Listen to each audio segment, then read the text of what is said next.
mean, honestly, can I say something? Yeah. It's so important to me. And also, you do something that I've never met or in a relationship in terms of like I don't even know the words how to put this, but I can tell that this is really dumb to say out loud, but I'll say it. We can take it out. This is what thank you. You can always take it out. You respect me as an artist. I do. But you're not up my butt. You know what I mean? You're not no, Rice. I'm not. You're not Rice Twins. I'm not sandwiching you. You're not sandwiching me on stage. You're not fangirling me. There's none of that at all. There's mostly just like. Well, I respect you. I think that what you do is great. I think that you have a spirit and an energy that attracts people, me included.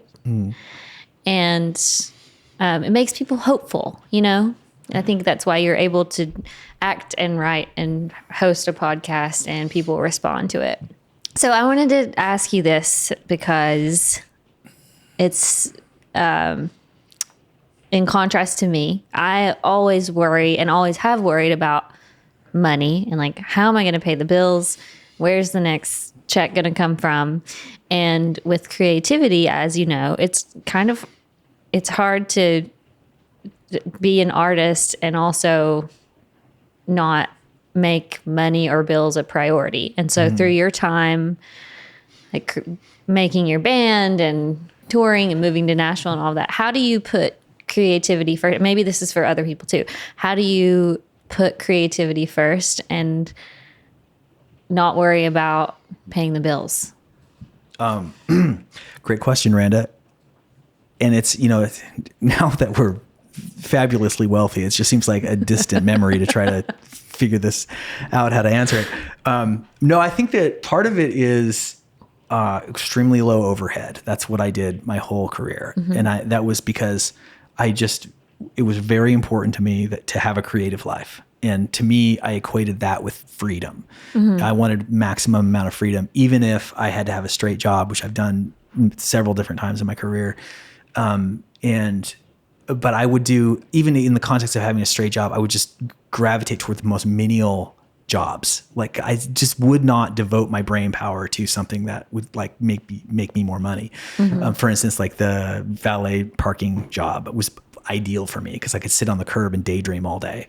And there was also something about that job in particular that was attractive to me. And I still don't quite understand this, but I'll try to say it out loud.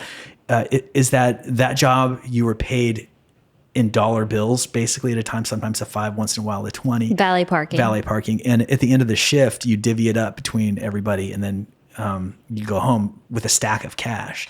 And even it wasn't very much cash, but it was like so tangible. And I was like, that was really attractive to me. Like I could go home at the end of the day and be like, I earned this money. This is how much I did today. And it's, whereas, getting a direct deposit stuff is just like a little bit more out there.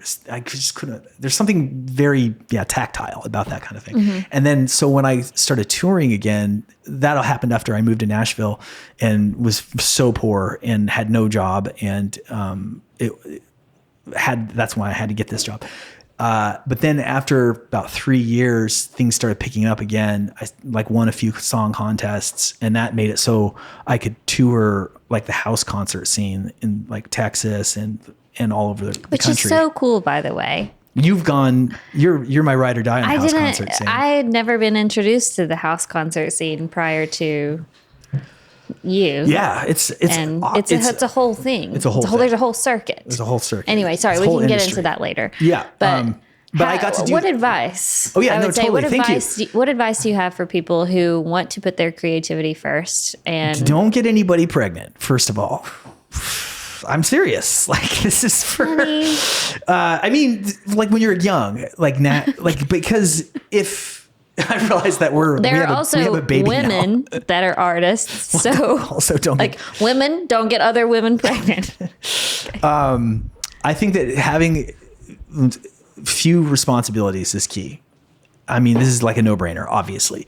And then being willing to be satisfied with less, with nothing. Like, I mean, most of my life, I've had a guitar, and a room. Like a lot of times I just had a room on planet Earth in which I could just do whatever I wanted. And that was fine with me. Like in that room, it was just pure freedom. That room plus time, plus an instrument and maybe a way to record it was so fun. And I was like, I was never, even though I would be depressed a lot and stuff in the way that I'm melancholy in my personality, but it was just so fun to make stuff and art, and then have the other attractive thing was just to like have a community that was really challenging. It was really fun to live in Nashville, and how mean it is here, and how impatient everyone is, and how it's just like there's so much talent.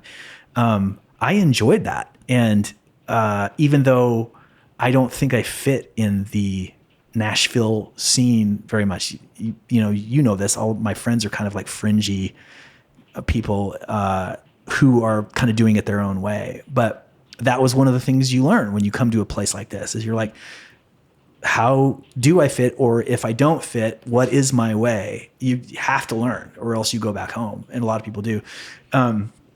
So the priority, but this is annoying to you to this day at times when we fight. Sometimes it's been because of my priorities, and you're feeling like they're misplaced.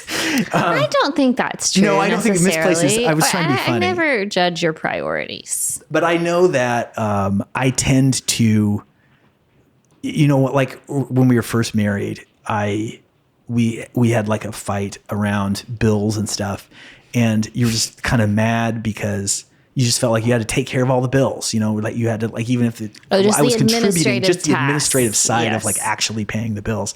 And, I was just like, I was in my clumsy way, was just like, I'm happy to do it. And I have done it my whole life. I'm a 40-something-year-old man who's managed to not be evicted ever. But I won't do it the way that you might like it. I do it in my own lax days. I remember the time that our power got turned off because I forgot to pay. That was a low point. Oh, yes. Right before I had a meeting. Yeah. The Zoom, and all of a sudden the power was shut off. Yeah. There was some tension there. Yeah. But so I don't really know how to answer this question. I will say this though. Okay. I am more uptight. I'm just going to speak about my own experience. I grew up where the power was cut off at our house. I mean, and that meant we didn't have the money to pay it right away.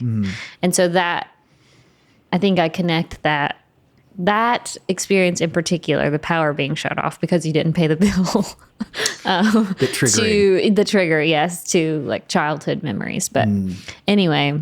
Well, if I might say something about you that I really admire, because this is a participatory element.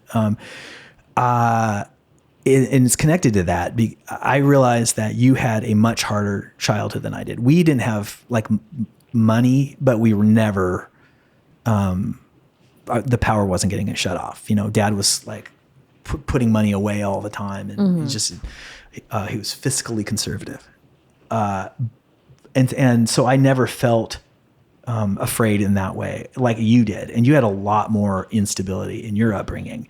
And to that end, there's no reason why you should have gotten out or have achieved, like, you're an amazing person, not just as a wife and a partner, but Jared, are we rolling? But in your career, you're a high achieving person, and you're a very inspiring person to me personally, but also I just see how everybody else looks at you and responds to you. But in your core, you're just a survivor. You're just like made of steel.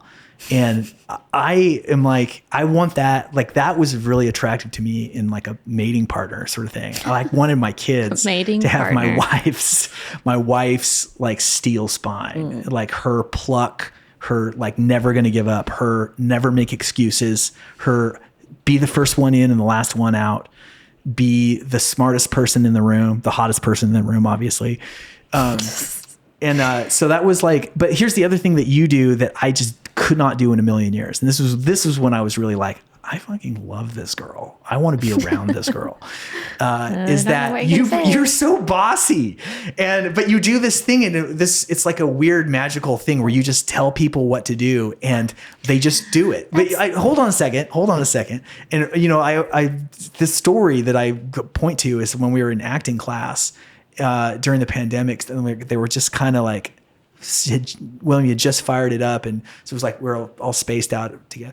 But somebody said something kind of idly about like how fun it is to float the Harpeth, and you were like, "Let's do it this Saturday." And everyone's like, "People are like, yeah, that sounds great, cool." And you're like, "No, what are you? Are you in Saturday? So you went like pointing fingers and around the room, and like everyone was like, "Oh, yeah," and I think every single person showed up. Like in 5 days later. That was so fun. And it was so fun. We all had a great time. And you like have this amazing gathering power that is, I do not have in a million years. And it's one of the things I really admire about you. Thank you.